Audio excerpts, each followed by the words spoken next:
राधे राधे। बोलो बांके बिहारी लाल की जय। श्री राधा रानी सरकार की जय। बंधु, आज आपके सामने एक रोचक कथा लेकर मैं आया हूं। हर कथा एक संदेश देती है। कहीं सत्संग चल रहा था, संतों की सभा में बहुत सारे लोग उस सत्संग को सुन रहे थे। तो एक संत ने इतने अच्छे प्रवचन किए कि उस पंडाल में बैठा हुआ एक शख्स उन संत के प्रति इतना समर्पित हो गया कि जैसे ही वो मंच से नीचे उतरे, कहने लगा, गुरुदेव, आपकी वाणी ने मेरे जीवन के ऊपर बहुत गहरा प्रभाव डाला है। लेकिन संसार की इस भाग दौड़ में बार बार ये संभव नहीं है कि मैं कथा प्रवचन में आ सकूं, मैं सत्संग में आ सकूं। कोई मेरे जीवन के लिए एक ऐसी अमूल्य बात कह दीजिए जिसके भरोसे, जिसके सहारे मेरा पूरा जीवन कट जाए। संत ने कहा, एक गुलाब का फूल उस भगत के हाथ में पकड़ाया। कहने लगे कि यहाँ पास में एक नाला सफाई हुई है उसकी, तो उस नाले की कीचड़ बाहर रखी हुई है। ये गुलाब का फूल उस कीचड़ के ऊपर ले जाके रख दो, 1 घंटे बाद उठा कर लेके आना। तब तक मैं सोचता हूँ कि ऐसी कौन सी बात तुम्हारे जीवन के लिए मैं सोचूं जो तुम्हें बता सकूं, जो तुम्हारे जीवन के ऊपर एक अच्छा प्रभाव डाले।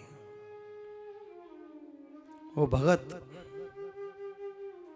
उस नाले के पास पहुंचा। बहुत भारी दुर्गंध, नाक बंद करके फूल कीचड़ के ऊपर रखा और 1 घंटे के बाद उस फूल को उठाकर वापस आया।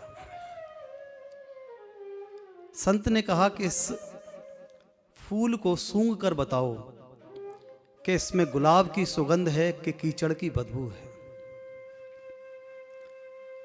बंधु, उस व्यक्ति ने उस गुलाब के पुष्प को जैसे ही सूंघा तो कहने लगा, गुरुदेव, इसमें तो गुलाब की सुगंध है। संत ने कहा, अच्छी बात है, लेकिन मैं अभी कुछ सोच नहीं पाया कि तुम्हें क्या कहूं।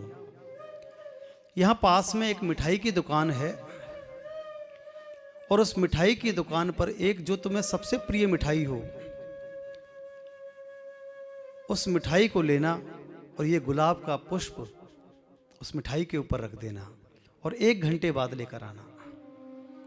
भगत सोचने लगा कि शायद संत मुझे टालने के मूड में है।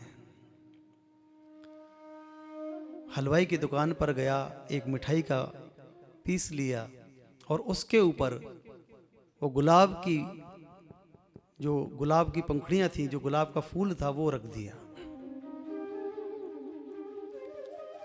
1 घंटे के बाद उसको उठा के लेके आया। गुरुदेव ने कहा, इसे सूंघ कर बताओ कि इसमें गुलाब की सुगंध है कि इसमें उस मिठाई की सुगंध है।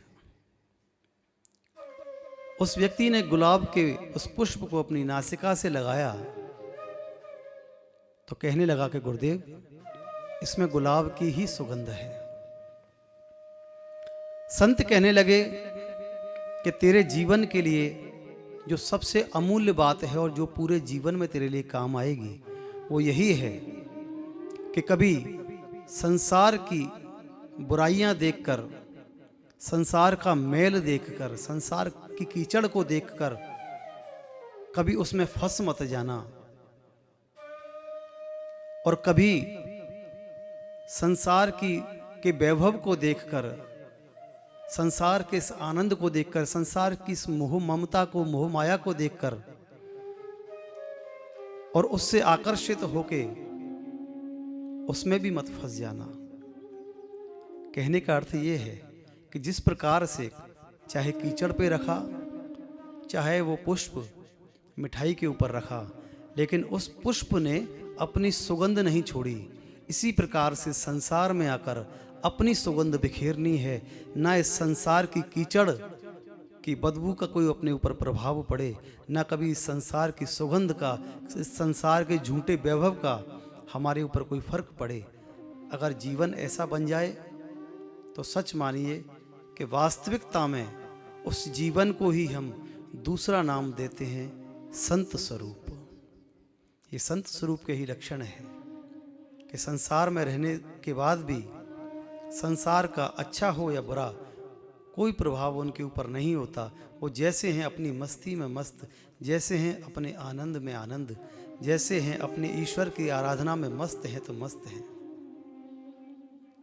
राधे राधे।